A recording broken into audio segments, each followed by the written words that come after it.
ఈరోజు ప్రజలను మోసం చేసిండ్రు.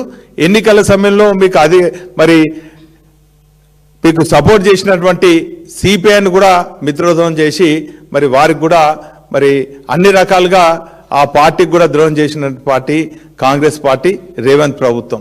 ఈరోజు వివేక్ గారిని అడుగుతున్నాను, ఈరోజు మీకు మంత్రి పర్యటన ఉంటే ఒకరోజు చేసుకోండి, పోస్ట్పోన్ చేసినా కూడా ఒకరోజు చేయాలి. ఇంకెన్ని రోజులు ఈ కౌన్సిల్ ఏర్పడకుండా పోస్ట్పోన్ చేస్తారు?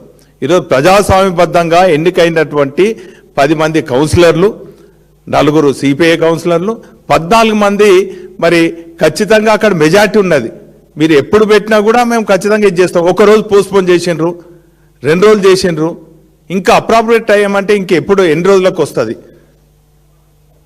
ఈరోజు మీరు చేసే చర్యలు తాత్కాలికంగా మీకు విజయం సాధించవచ్చు, కానీ ప్రజాస్వామ్యంలో ఇటువంటి చర్యలను ప్రజాస్వామ్యవాదులు ఎవరు కూడా హర్షించరు. ఖచ్చితంగా మీకు క్యాతంపల్లినిచ్చే డౌన్ఫాల్ స్టార్ట్ అయింది. ఖచ్చితంగా కాంగ్రెస్ పార్టీకి క్యాతంపల్లి నుంచి మరి మడుగడ లేకుండా చేసేదానికి తెలంగాణ ప్రజలందరూ కూడా సిద్ధంగా ఉన్నారు.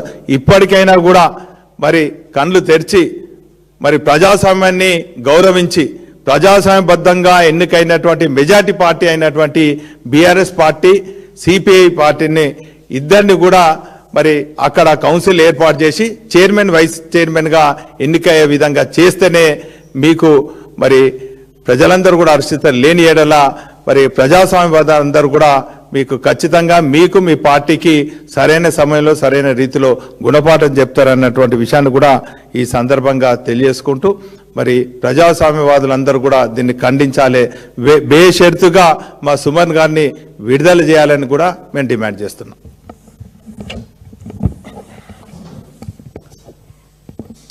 పెద్దలు మాజీ చీఫ్ విప్ మీనా భాస్కర్ అన్న గారికి, అదేవిధంగా పాత్రికేయ మిత్రులకు, తెలంగాణ వాదులందరికీ కూడా గుడ్ ఈవినింగ్ తెలియజేస్తూ, ఈరోజు ఏదైతే అక్రమంగా మా మాజీ విప్ అయినటువంటి బాల్క సుమన్ గారిని ఏదైతే అరెస్ట్ చేశారో దాన్ని బీఆర్ఎస్ పార్టీ తీవ్రంగా ఖండిస్తుంది. అసలు కారణం లేకుండా, ఎలాంటి రీజన్ లేకుండా అక్రమ కేసులు పెట్టేసి ఆయనని అరెస్ట్ చేయడం ప్రజాస్వామ్యానికి గొడ్డలి పెట్టు అని చెప్పేసి మనం చెప్పగానే తప్పదు. అదేవిధంగా ఈ రాష్ట్రంలో ఉన్నటువంటి ఎలక్షన్ కమిషన్ కూడా సూటిగా ప్రశ్నిస్తున్నా, ఏదైతే ఈరోజు రాహుల్ గాంధీ గారు దేశం మొత్తంలో కూడా ఎలక్షన్ కమిషన్ సరిగా పనిచేయట్లేదని చెప్పేసి ప్రతిపక్షాలను దుమ్మెత్తిపోయడానికి ప్రయత్నం చేస్తున్నటువంటి రాహుల్ గాంధీ, మరి ఈ రాష్ట్రంలో జరుగుతున్నటువంటి ఎలక్షన్ కమిషన్ ఏదైతే క్యాతన్పల్లి ఒక మున్సిపాలిటీలో జరుగుతున్నటువంటి అక్రమాలను ఎందుకు కాంగ్రెస్ పార్టీ ఖండిస్తలేదు? కాంగ్రెస్ పార్టీ దగ్గరుండి ఈ అక్రమాలను ఎందుకు చేపిస్తుంది? అక్కడ ఒక మాజీ ప్రజాప్రతినిధిని, ఎందుకంటే ఆయన గతంలో ఎంపీగా పనిచేశాడు, ఎమ్మెల్యేగా పనిచేశాడు, విప్పుగా పనిచేశాడు, ప్రజాస్వామ్యబద్ధంగా ప్రజాస్వామ్యం మీద సంపూర్ణ విశ్వాసం ఉన్నటువంటి ఒక విద్యార్థి ఉద్యమాల నుంచి వచ్చినటువంటి బాల్క సుమన్ గారిని అరెస్ట్ చేయడం, ఇది మొత్తం కూడా ప్రజాస్వామ్యాన్ని కూని చేయడం అని స్పష్టంగా కనిపిస్తుంది. ఇంకొక అంశం ఏంటంటే, ఈ రాష్ట్రంలో శాంతి భద్రతలు లోపించాయి. వెంటనే ఈ రాష్ట్ర హోంశాఖ మంత్రి రాజీనామా చేయాలి. హోంశాఖ మంత్రి ఎవరంటే ముఖ్యమంత్రి, కాబట్టి అసలు ముఖ్యమంత్రి రాజీనామా చేయాల్సినటువంటి దుస్థితికి ఈరోజు రాష్ట్రంలో ఉన్నటువంటి శాంతి భద్రతలు సన్నగిల్లాయని చెప్పేసి మనకు కనిపిస్తుంది. ఏం చేస్తారండి? జనరల్గా ఒక ఎలక్షన్ జరిగితే మెజారిటీ ఎవరికి ఉంటే వాళ్ళకు వస్తుంది. మీ మెజారిటీ ఉంటే మీకు వస్తుంది, మా మెజారిటీ ఉంటే మాకు వస్తుంది.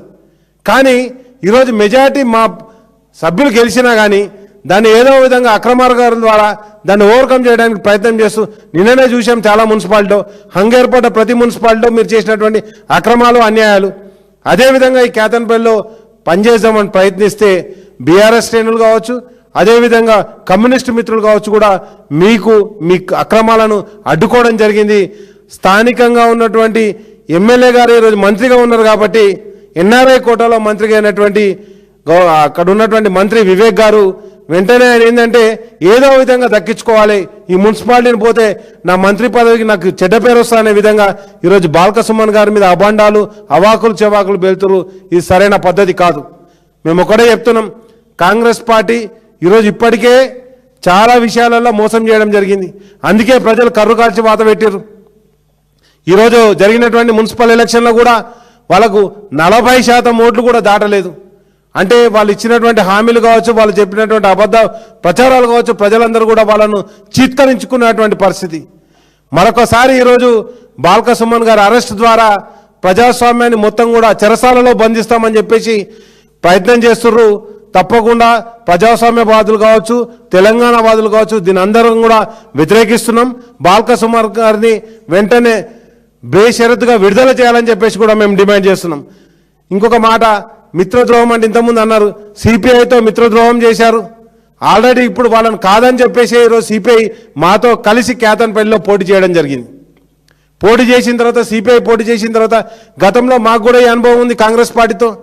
తెలంగాణ ఇస్తా అని చెప్పేసి మోసం చేసినటువంటి పార్టీ కాంగ్రెస్ పార్టీ. కేసీఆర్ గారు ఆమరణ నిరాహార దీక్ష తర్వాత తెలంగాణను ఇచ్చిన తెలంగాణ 9వ తారీఖు ప్రకటనను 23వ తారీఖు నాడు వెనక్కి తీసుకున్నటువంటి పార్టీ కాంగ్రెస్ పార్టీ. మిత్రద్రోహానికి కేర్ ఆఫ్ అడ్రస్ ఏంటంటే అది కాంగ్రెస్ పార్టీ. ప్రజాద్రోహానికి, ప్రజాస్వామ్యానికి ద్రోహం ఎవరంటే ఇది కాంగ్రెస్ పార్టీ. ఈరోజు స్పష్టంగా మనకు కనిపిస్తుంది. కాబట్టి మేము ఒక్కటే డిమాండ్ చేస్తున్నాం, వెంటనే బాల్క సుమన్ గారిని విడుదల చేయాలి, అదేవిధంగా ప్రజాస్వామ్యాన్ని బతికించాలని చెప్పేసి కూడా మేము ఈరోజు డిమాండ్ చేస్తూ బాల్క సుమన్ గారిని విడుదల చేయాలి. అదేవిధంగా అక్కడ ఉన్నటువంటి ఎవరైతే బీఆర్ఎస్ పార్టీ కార్యకర్తలకు కావచ్చు, కౌన్సిలర్లకు కావచ్చు, సిపిఐ కౌన్సిలర్ కావచ్చు, బీఆర్ఎస్ కౌన్సిలర్ కావచ్చు, బీఆర్ఎస్ పార్టీ సంపూర్ణ మద్దతు ఇస్తే వాళ్ళ రక్షణ బాధ్యత కూడా బీఆర్ఎస్ పార్టీ తీసుకుంటారని చెప్పేసి కూడా వాళ్ళకు విజ్ఞప్తి చేస్తూ, కార్యకర్తలు మనోధైర్యం కోల్పోకుండా మీ పోరాటం కొనసాగించండి, మీతో మేము ఉన్నామని చెప్పేసి కూడా వాళ్ళకు విజ్ఞప్తి చేయడం జరుగుతుంది.